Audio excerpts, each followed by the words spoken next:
அப்போது இப்படி பிதாவாகி தேவன் நமக்காக ஆயத்தம் பண்ணி வைத்தவைகளை, அந்த வார்த்தை அப்படி தான் இருக்கிறது. ஃபர்ஸ்ட் அந்த வசனம் எங்கே இருக்குன்னு எடுங்க. பிதாவாகி தேவன் நமக்கு ஆயத்தம் பண்ணி வைத்திருக்கவில்லை, கண்கள் எடுங்க, கண்கள் காணவில்லை. அதுக்கு பாருங்க, ஆயத்தம் பண்ணப்பட்டவைகள், இனிதான் பண்ணுவாருன்னு இல்லை, பண்ணப்பட்டவைகளை கண்கள் காணவில்லை. எதில் இருக்கு? 1 கொரிந்தியர் 2ஆம் அதிகாரம் 9ஆம் வசனம். எழுதி இருக்கிறபடி, அதுதான் மேட்டர். சொல்லுங்க, எழுதி இருக்கிறபடி. சகோதரனே சொல்லுங்க, எழுதி இருக்கிறபடி கர்த்தர் தேவன் தம்மிடத்தில். இதெல்லாம் ரொம்ப பியூட்டி. இந்த வசனத்தை பேசுறதுக்கு 5 மணி நேரம் ஆகும் எனக்கு. எழுதி இருக்கிறபடி முதல் வார்த்தை, ரைட். 2வது, தேவன் தம்மிடத்தில் அன்பு கூறுகிறவர்களுக்கு. 2வது ரவுண்டு என்னுடைய பைபிள் அப்படிதான் இருக்கும். 3வது, ஆயத்தம் பண்ணினவைகளை. ப்ரொஃபஸர் எங்கம்மா போயிட்ட போகிறேன். அப்போது அது என்ன டென்ஸில் இருக்கு? எந்த காலத்தில் இருக்கிறது? பாஸ்ட் டென்ஸில் இருக்குது. நம்மெல்லாம் தமிழர்கள். எந்த காலத்தில் இருக்கிறது?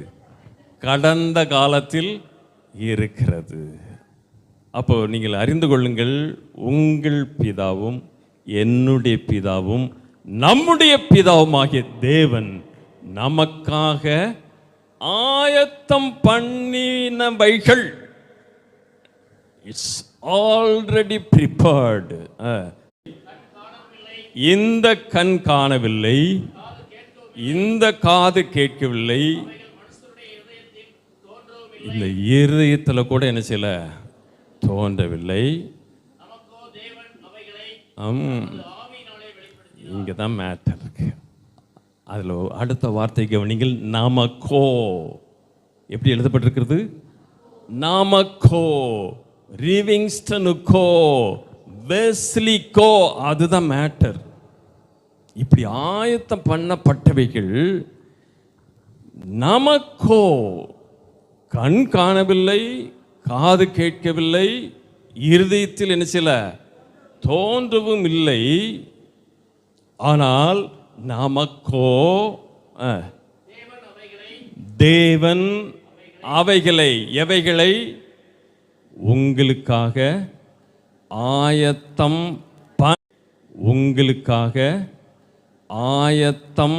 பண்ணினவைகளை. பேசுங்கள். எனக்காக பிதாவாகிய தேவன் ஆயத்தம் பண்ணினவைகளை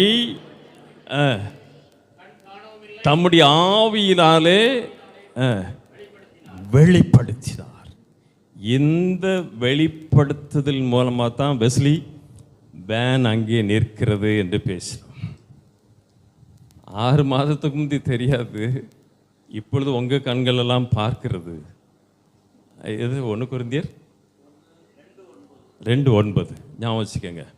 1 கொரிந்தியர் 2ஆம் அதிகாரம் 9ஆம் வசனம். மிக மிக நேர்த்தியான வசனம். இந்த ஒரு வசனத்தில் நீங்கள் பிடிச்சிக்கிட்டாலே போதுமானது. ஆமென். இது மாதிரி தம்பியுடைய வாழ்க்கையில் நிறைய காரியங்கள் என்ன செய்கிறது. நான் போன கிருஷ்ணாபுரத்து போயிருந்தேன். அந்த வீட்டு சகோதரன் சொன்னார், பிரதர் எங்கள் வீட்டில் ஏசி உண்டாக கடவுது நீங்கள் பேசிட்டு போயிட்டீங்க. சொல்லி 15 நாளில் ஏசி உண்டாயிற்று, வந்து பாருங்கள்னு சொல்லி அவருடைய ரூமுக்கு கூட்டிகிட்டு போகிறாரு. அங்கே போனால் ஏசி உட்காந்துருக்குது. நான் இதை பாஸ்ட்டு சொன்னேன். பாஸ்ட்டு சொன்னார், எங்களுக்கும் வேன் உண்டாக கடவுதுன்னு. அவர் தான் என்ன செய்தார், சொன்னார். அவர் சொன்னபடியே வேன் உண்டாகிவிட்டது. எங்கே பேசுகிறாங்க? கிருஷ்ணாபுரத்தில் பேசுகிறாங்க. இதெல்லாம் எப்படி? நமக்கோ பிதாவாகிய தேவன் தமது ஆவியினாலே வெளிப்படுத்தினார். ஹல்லேலூயா. இந்த வெளிப்படுத்தலின் அறிவு இன்றைக்கு ஆராதனைக்கு வந்திருக்கிற ஒவ்வொருவருக்கும் உண்டாயிருக்கிறது. இந்த வெளிப்படுத்துதலின் அறிவின் மூலமாகத்தான் நாம் இந்த உலகத்தில் முற்றிலும் ஜெயம் கொண்டவர்களாக வாழ முடியும். எல்லாவற்றிலும் ஜெயம்.